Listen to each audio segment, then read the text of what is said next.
예, 일단 맡기고 기다리라. 일단 맡기고 기다리라라는 제목으로 하나님 말씀 증거하도록 하겠습니다. 먼저 나오미하고 룻과는 신뢰 관계가 있다는 것을 깨닫게 됩니다. 그래서 나오미가 하는 얘기를 일단 룻은 믿고요, 맡기고 순종하는 관계를 보이고 있습니다. 왜 그러냐?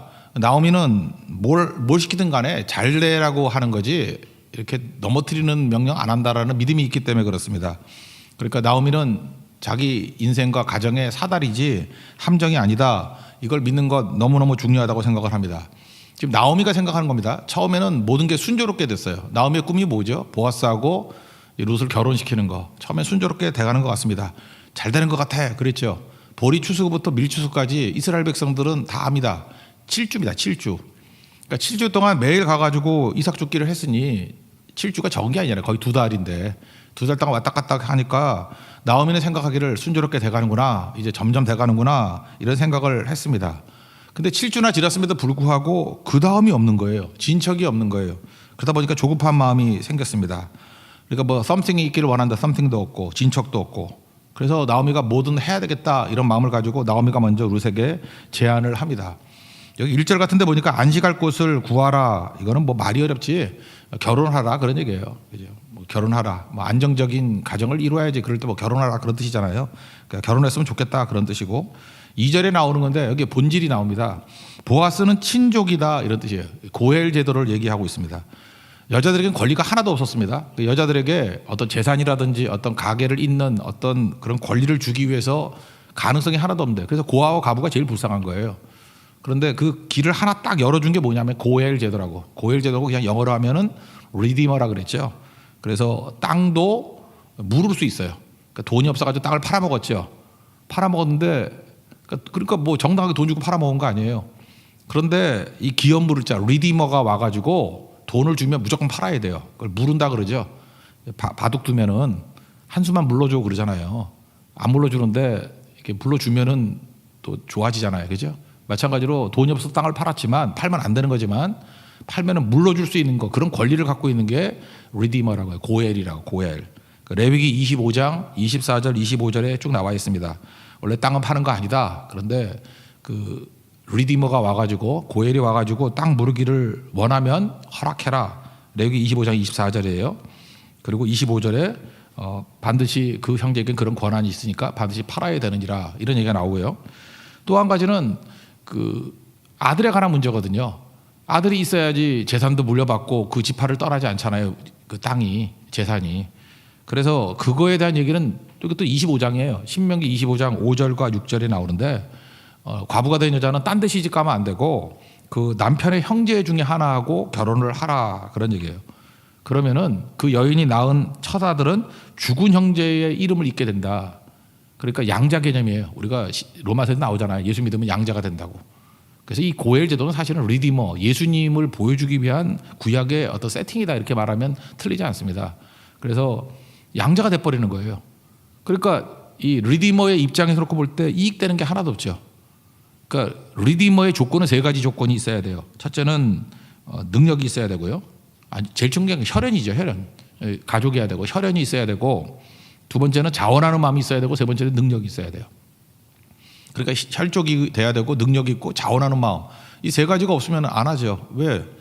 아니, 자기 돈 내가지고 땅 물러주면은 누구 땅 되는 거예요? 그 사람 땅 되는 거니까. 이게 희생하고 뭐 섬기고 그런 마음 없으면은 리디머를 누가 하겠어요? 안 하지. 그리고 남자라 그러면 아기 나오면 자기 아들 되고 싶지, 죽은 자의 아들 올라가거든, 양자로. 그걸 누가 원하겠냐고요. 그래서 고엘 지도가 있긴 있지만 실제로 이것을 주장하고 이걸 해주는 사람은 별로 없었어요. 왜냐? 다 손해보는 거거든요. 그러니까 인간 리디머는 별로 없어요. 인간 고엘은 잘 안 나타난다고 다 거절하고 그러는데, 그러니까 예수님이 우리의 리디머가 되시는 거죠. 우리 구속자가 되어주셔서 우리 대신에 값을 치러주시고, 그래서 재산 얻게 하시고, 또 우리 대신 양자로 입양해 주시고, 그것 예수님이 다 하시는 일이다, 뭐 그런 뜻입니다. 그래서 지금 나오미가 룻에게 제안하는 게 그거예요. 야, 가능성은 없을지 모르지만 분명히 하나님이 은혜 주실 것 같아. 우리 친족이거든. 이 리디머가 될 수 있는 게 보아스야. 보아스에게 한번 우리 부딪혀 보자. 보아스가 분명히 우리에게 은혜 베풀고 우리에게 리디머 역할을 해줄 거야 라고 하는 제안을 하고 있습니다. 1절과 2절입니다. 다 같이 읽겠습니다. 시작. 룻의 시어머니 나오미가 그에게 이르되 내 딸아 내가 너를 위하여 안식할 곳을 구하여 너를 복되게 하여 하지 않겠느냐. 내가 함께하던 하녀들을 둔 보아스는 우리의 친족이 아니냐. 보라 그가 오늘 밤에 타작마당에서 보리를 까불리라. 그러니까 리디머가 될 수 있는 사람이 보아스다 이런 얘기입니다. 그래서 방법까지 알려줍니다. 뭐 타작마당에 누워서 잘 거니까 일단 목욕해라, 기름 바르라, 의복 입어라. 이거 신부 단장이에요. 신부 단장하고 가라 그런 얘기죠. 그리고 발치해 가가지고 슬쩍 이불 속에 들어가라. 그러니까 이 얘기를 일반화시키면 안 된다니까요. 여기 여자분들 이렇게 하면 안 돼. 이거 죄예요. 이거 아니고 이거는 리디머이기 때문에 가능한 얘기고, 그러니까 이게 일반 상황이 아니라 특수 상황이다 이렇게 보는 게 옳습니다. 그러니까 한마디로 해서 보아스가 신약에서 예수님을 상징한다 그랬잖아요. 그러니까 우리의 모든 문제도 예수님을 신랑 대신 예수님 만나면 끝나는 거죠. 여기 똑같은 거예요. 룻이 우리거든요. 룻의 모든 문제, 뭐 땅 문제, 아들 문제, 뭐 계승 문제, 모든 문제 보아스가 신랑 되면 다 끝나는 문제다 그 얘기예요. 그러니까 리디머에게 모든 걸 걸어라. 신랑 대신 예수님 만나면 끝난다. 그걸 얘기해 주고 있습니다. 여기서 뭐 이렇게 꽃단장하고 그다음에 이불 들치고 들어가라. 이걸 갖다가 이제 주석 같은 데 보면 두 가지 해석이 있어요. 긍정적으로 해석하는 경우가 있고, 이건 뭐 이거 리디머기 때문에 이렇게 하는 게 뭐 당연하다.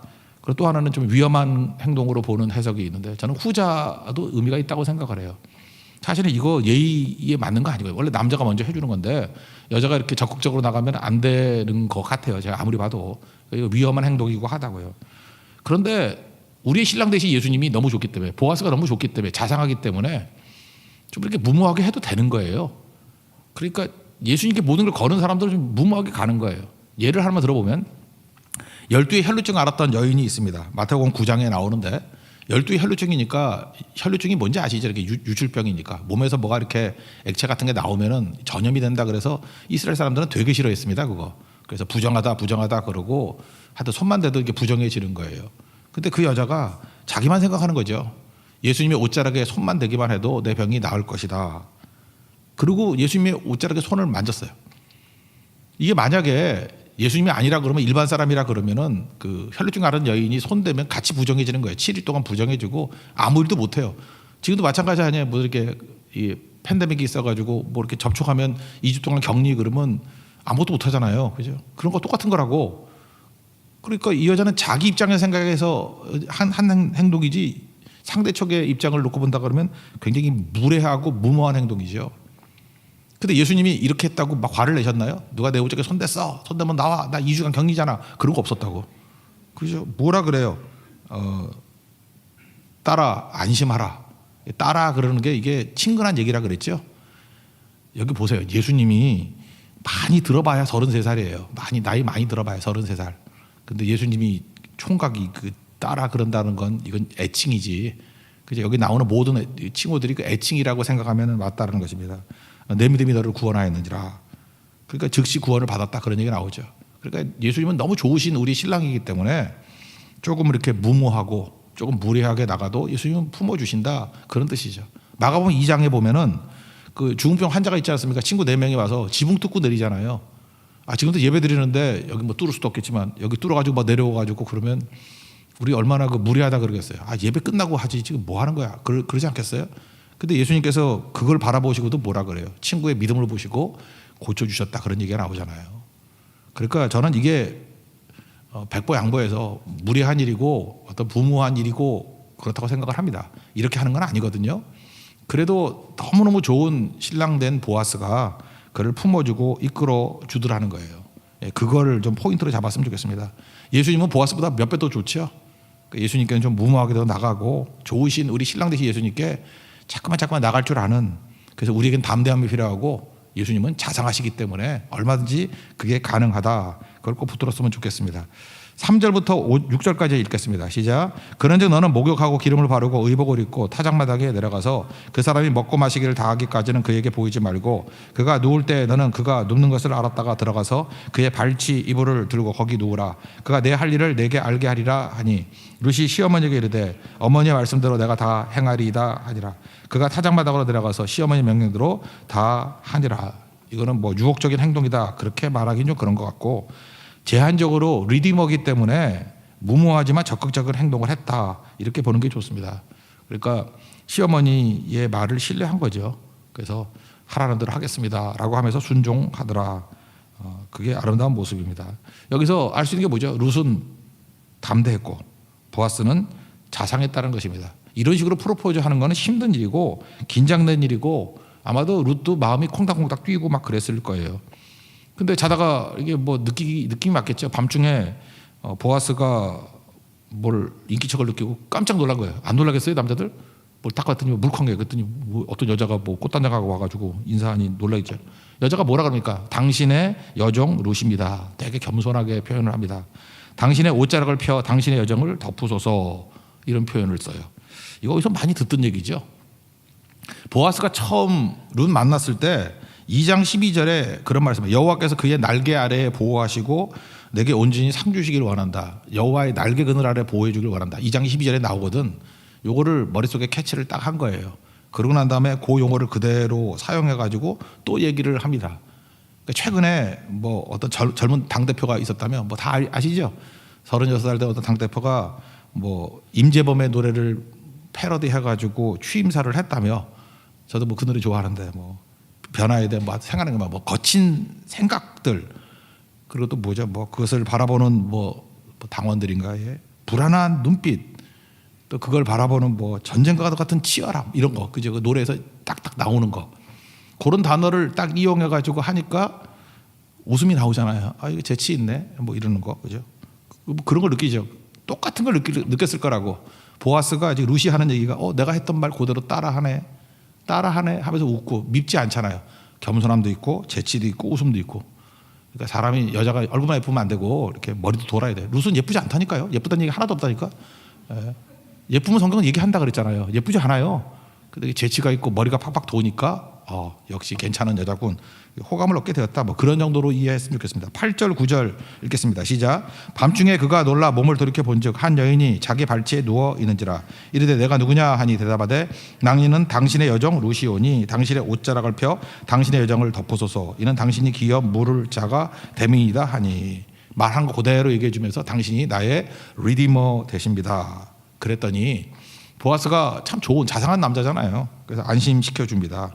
그리고 너 이렇게 무례하고 부정한 여자 아니고 너 현숙한 여자인 거 동네 사람 다 알아. 그런 표현을 써요. 여러분 2장 1절에 보면 유력한 자라는 말이 나오죠. 그 단어하고 현숙한 여인이라는 단어가 똑같은 단어예요. 그 유력한 자라 그럴 때 그 부호 이렇게 나오죠. 이게 원래 뜻은 팔뚝이 굵다예요. 농담 아니고 진짜예요. 팔뚝이 굵다. 그러니까 부자란 그런 뜻이고, 남자 여자 다 똑같이 썼어요. 현숙한 여자. 그래서 여러분 그 잠언 31장에 보면 현숙한 여자에 대해서 쭉 나오죠. 쭉 보면은 그 현숙한 여자입니까? 힘센 여자지. 뭐 새벽부터 깨가지고 뭐 혼자 들고 혼자 일 다 하고 막 그러는 여자잖아요. 팔뚝이 굵다 그런 뜻이에요. 그걸 번역을 현숙한 여자라고 번역했어. 짝이 맞는 거죠. 이걸 뭐 천생연분이라 그러나? 남자도 유력한 자고 여자도 현숙한 자예요. 둘 다 팔뚝이 굵은 남녀예요. 유능하다 그런 뜻이에요. 남자는 남자로서 유능하고 여자는 여자로서 유능한, 여성답다, 뭐 남성답다 그런 표현을 써야 되나? 같은 단어예요, 같은 단어. 그래서 이게 짝을 이루게 되었다는 것입니다. 그러면서 얘기하기를 당신이 나의 리디머가 되어줬으면 좋겠습니다. 그랬더니 제가 볼 때 여자의 부담을 줄이기 위해서 그랬던 것 같아요. 보아스가 한술 더 떠서 얘기해요. 나도 네 생각하고 있었어. 그런 말은 없지만 그게 숨겨져 있어요. 왜냐? 내가 너의 리디머인지 아는데 그 고엘이라는 것도 친족이 거리가 가까워야 우선권이 있거든요. 내가 알아보니까 나보다도 고엘 순서, 기업 물을 자의 순서에 앞에 있는 사람이 있더라. 이름도 얘기 안 해. 그 나중에는 아무개로 나오는데 자장에는 그런 사람이 있더라. 그러니까 지금 괜히 나서면은 될 일도 안 되니까 내가 그 사람에게 찾아가서 체크할게. 그리고 이거는 분명히 부담 지우는 거기 때문에 그놈이 너 예쁘지도 않으니까 데려올 리 없어. 말을 안 하지만 그렇게 하면 상처 입으니까 그 말을 안 해서 내가 상처를 주네. 죄송합니다. 하여튼 그런 느낌이 있어요. 그런 느낌이. 분명히 거절할 거야. 그렇지만 남자는 좀 이성적이잖아요. 논리적으로 체크할 거 다 체크하잖아. 그 사람한테 체크해가지고 노 하는 것을 받아놓고 다시 내가 너에게 와가지고 네 프로포즈 받고 내가 먼저 프로포즈 할게. 내가 너의 리디머가 되어줄게 라고 얘기를 합니다. 그러니까 얼마나 고마워요. 지금 여자가 부담스럽게 먼저 프로포즈 하는데 사실은 내가 먼저 알아봤지 이런 거죠. 사실은 내가 마음이 더 있었지. 그래서 여자를 갖다 편안하게 만들어주잖아요. 그죠? 이게 참 훌륭한 것 같아요. 이런 태도들이. 10절부터 13절까지 읽겠습니다. 시작. 그가 이르되 내 딸아 여호와께서 내게 복 주시기를 원하더라. 내가 가난하건 부하건 젊은 자를 따르지 아니하였으니 내가 베푼 인애가 처음보다 나중이 더하도다. 그리고 이제 내 딸아 두려워하지 말라. 내가 내 말대로 내게 다 행하리라. 내가 현숙한 여자인 줄을 나의 성읍 백성이 다 아느니라. 참으로 나는 기업을 물을 자이나 기업 물을 자로서 나보다 더 가까운 사람이 있으니 이 밤에 여기서 머무르라. 아침에 그가 기업 물을 자의 책임을 내게 이행하려 하면 좋으니 그가 그 기업 물을 자의 책임을 행할 것이니라. 만일 그가 기업 물을 자의 책임을 내게 이행하기를 기뻐하지 아니하면 여호와께서 살아계심을 두고 맹세하노니 내가 기업 물을 자의 책임을 내게 이행하리라. 아침까지 누워 있을지니라 하는지라. 그래서 완전히 용의주도하게 안심을 시켜주고 확신을 줍니다. 그러니까 이 보아스가 예수님이에요. 예수님. 능력 있고 호의 있고 자상하신 분. 그래서 여러분 예수님에 대해서는요, 특별히 여기 남자나 여자나 사람에게 치이신 분들, 사람들은 이렇게 자상하지 않아요. 근데 예수님은요, 웬만큼 잘못해도 자상하게 다 품어주시고 그렇습니다. 한탄하고 절망하고 그러지 말고 우리 신랑 되신 예수님 가서 붙드십시오. 외치고 실수 좀 해도 돼요. 너무 좋은 신랑이기 때문에 우리 다 품어주신다라는 거예요. 그 신랑 되신 예수님 붙드는 믿음의 종 되기를 축원합니다. 이게 첫 번째 얘기예요. 안심하고 예수님께 가면은 예수님이 내가 이미 다 조사하고 이미 다 준비했지롱 그러면서 내가 널 더 사랑하지롱 뭐 이런 거예요. 그죠? 그래서 부끄러운 신부. 난 여자가 아니라서 잘 모르겠어요. 여자들이 훨씬 더 느낌이 잘 올 것 같아. 신부니까. 그죠? 근데 우리 모든 성도가 다 신부래잖아요. 예수님이 신랑이고. 신부 입장을 가지고 예수님이 자상하신 분이라고 담대히 나가면 된다는 거. 그거를 말해주고 있습니다. 그럼 그 두 번째 내용은 뭐냐 하면 이것을 하기 이전에 사인을 준다는 거예요. 사인을. 미리 사인을 줘가지고 안심시켜 준다는 거예요. 그리고 사인 받고 난 다음에 해야 될 일이 뭐죠? 맡기고 기다리는 거예요. 이제는 여기까지만 하는 게 우리가 할 일이에요. 그죠? 표현했잖아요. 사랑합니다. 그죠? 나 결혼하기를 원합니다. 신랑 되어 주십시오. 다 맡깁니다. 그러면 이제 누가 일을 해요? 주가 일하신다고요. 신랑 대신 예수님이 일하신다고요. 보아스가 일을 한다고요. 그때까지 우리 뭘 해야 돼요? 믿고 맡기고 기다리는 거예요. 믿고 맡기고 기다리는 거. 그거 잘하면 된다는 것입니다. 새벽이 되었습니다. 혹시 부끄러움이 있을까 봐 사람들 보기 전에 조용히 가라 이렇게 얘기를 하면서 그냥 보내지 아니하고 보리 6대를 줍니다. 왜 기다리던 나오미한테 갖다 주라고. 이게 사인이에요. 그죠? 보리 6대의 사인. 내가 너를 사랑하고 너를 반드시 품을 거라는 그 사인. 하나님께서 우리에게 그런 사인을 주신다는 거예요. 집에 돌아왔습니다. 보리 6대 가지고. 그랬더니 나오미가 묻지요. 어떻게 되었냐? 근데 거기 나눠주 보니까 뭐라 했어요? 너는 누구냐? 이렇게 돼 있어요. 너는 누구냐? 원문. 보네폰에 이거를 설명하기를 선한 능력 그 작곡한 사람이죠. 독일의 순교자. 보네폰은 행위는 존재에서 나온다 그랬어요. 그러니까 말이 재밌는 거예요. 원래 말은 좀 어려운 말이에요. 너는 어떤 존재가 되었니? 그런 뜻이죠. 너는 보아스에게 어떤 존재가 되었니? 너 신부 되었니? 뭐 그런 뜻이에요. 재미도 없어 하네. 하여튼 그런 뜻이에요. 하여튼 이 시어머니하고 며느리가 할 말이 뭔데 이게 약간 우술한 얘기예요. 그죠? 우술한 얘기. 그래서 그 시어머니가 너는 어떤 존재가 되었니? 그죠? 모든 행위는 존재에서 나오기 때문에 너 존재가 어떻게 변했니? 너 과부니? 아니면 리디머가 너를 신부로 받아들였니? 너는 어떤 존재니? 어떻게 된 일을 어떤 존재니? 참 재밌게 물었다고요. 그랬더니 그 존재임을 보여주는 게 뭐예요? 보리 6대 보여주는 거죠. 나 리디머가 된 것 같아요. 빈손으로 갔는데 빈손으로 돌려보내지 아니하고 가득 채워서 보냈습니다. 이게 사인이죠. 나는 어떤 존재예요? 그의 이미 신부가 된 거예요. 마음속으로 받아들여졌습니다. 내가 보아스의 신부 되었습니다. 뭐 그런 뜻이겠죠. 빈손으로 오지 않았습니다. 그죠? 보리 6대라는 사인을 줘서 보냈습니다. 이게 뭐 약혼 반지 뭐 그런 뜻이겠죠. 16, 17절 읽겠습니다. 시작. 룻이 시어머니에게 가니 그가 이르되 내 딸아 어떻게 되었느냐 하니 룻이 그 사람이 자기에게 행한 것을 다 알리고 이르되 그가 내게 이 보리를 6번 되어 주며 이르기를 빈손으로 내 시어머니에게 가지 말라 하더이다 하니라. 이게 사인이라는 것입니다.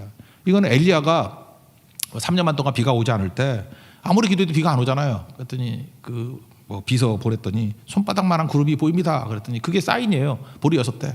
하나님께서 우리에게 어떤 응답을 주시기 이전에 이렇게 사인을 먼저 주실 때가 있다니까요. 그때 뭐라 그래요? 빨리 내려가라고. 폭우 쏟아진다고. 그러니까 그걸 바라보고 믿음의 확신이 있어야 된다는 것입니다. 그리고 오늘 다 빈손 들고 나왔죠. 예배는 빈손 들고 나오는 거예요. 우리가 룻과 똑같아요. 아무것도 없어요. 우린 속수무책이에요. 그때 우리 신랑 되신 예수님이 절대 빈손으로 보내지 않는다는 것입니다. 보리였을 때라도 채워서 보내고 나중에 이건 약속일 뿐이에요. 그죠? 이게 사인일 뿐이에요. 너 내 신부 되는 거야. 내게 다 네 거야. 그래서 풍성히 채워주실 것을 약속하시더라는 것입니다. 이렇게 얘기를 하니까 이제 나오미가 하는 얘기 뭐죠? 믿고 기다리라 그거예요. 18절 다 같이 읽겠습니다. 시작. 이에 시어머니가 이르되 내 딸아 이 사건이 어떻게 될지 알기까지 앉아 있으라. 그 사람이 오늘 이 일을 성취하기 전에는 쉬지 아니하리라 하시니라. 보세요. 이제 믿고 맡겼죠. 이제 누가 하는 거예요? 보아스가 할 일만 남은 거예요. 보아스가 하는 일. 이제 믿고 맡기고 기다려라. 우리 스틸이라는 노래 있죠. 오스트레일리아에서 만든 노래인데 그 뭐 우리 많이 부르잖아요. 주품에 품으소서 하는 거. 능력의 팔로 뭐 덮으소서 뭐 똑같은 개념이네요. 거친 파도 날 향해 와도 주와 함께 날아오른다고. 그 내용이 뭐예요? 스틸이란 뜻이 뭐예요? 잠잠히 기다린다 그런 뜻 아니에요? 가만히 기다린다. 스틸. 우리 신앙에서 꼭 필요한 게 스틸이에요. 스틸. 죽치고 앉아서 기다린다는 거예요. 하나님만 바라고 기다린다는 거예요. 왜? 믿고 맡겼기 때문에. 그러면 주가 일하시죠. 오늘 영거포 찬양합시다. 설교 끝나고 난 다음에 스틸 부르고 주가 일하시네. 날이 뭐 저물어 갈 땐가 뭐 그 오병이요. 그저 이렇게 앉아서 기다리는 거예요. 이게 아무 의미 없이 기다리는 게 아니라 우리 신랑이 일하시는 걸 기다리는 거예요. 우리의 리디머가 일하시는 걸 기다리는 거예요. 그래서 예배는 기다림이에요. 그래서 그런 얘기를 했죠. 그 처음에는 내가 수동적이 돼야 된다고. 수동적. 가만히 있을 때 하나님께서 은혜가 오는 거죠. 주님이 찾아오시는 거예요. 그래서 그 다음에 그 은혜를 받았기 때문에 내가 능동적으로 뛰는 거예요. 그래서 수동적 능동성 그랬죠. 좀 어렵나? 수동적 능동성. 그래서 예수 믿는 거는 처음에 수동적인 거예요. 그래서 능동성이 생기는 거야. 은혜 받았기 때문에. 근데 룻기는 그 반대적인 모습도 보여주고 있어요. 처음에는 지가 막 설쳐대면서 무모하게 막 가서 부딪히고 막 그러잖아요. 프로포즈 먼저 하고. 그러니까 능동적 수동성이에요. 그 신앙은 두 가지가 다 있는 거예요. 순서가 바뀔지라도 이 두 가지가 다 있는 거예요. 룻 같은 케이스에서는 능동성이에요. 내가 막 뛰어가다가 근데 계속 능동으로 가면 끝납니다. 그 다음에 수동성으로 가요. 베드로가 주로 그런 케이스였죠. 처음에 막 능동적으로 가다가 그 다음부터는 기다리잖아요. 주의 은혜를 기다리고. 오순절도 기다린 거 있죠. 능동적 수동성이라고. 기도하다가 기다리잖아요. 근데 대부분의 신앙의 패턴은요. 먼저 기다리는 거예요. 수동성. 하나님이 먼저 일하시는 거예요. 그때까지 뜻을 알 때까지 가만히 있는 거예요. 그리고 깨달으면 뛰는 거예요. 수동적 능동성. 그렇지만 능동적 능동성도 없고요. 수동적 수동성도 없어요. 두 가지가 같이 있는 거예요. 믿음은. 언제나. 우리 부부 생활할 때도 그렇잖아요. 신랑 신부가 능동성과 수동성이 이게 조화를 이루어야지. 능능이 만나면 괴로워요. 수수가 만나면 말도 없어. 10년 동안. 그 심심히 어떻게 살아. 그러니까 하나가 능동적이면 수동이 되고 수동이 되면 능동이 되고 그게 예수님과 우리의 관계다. 이런 거를 보여주고 있다는 것입니다.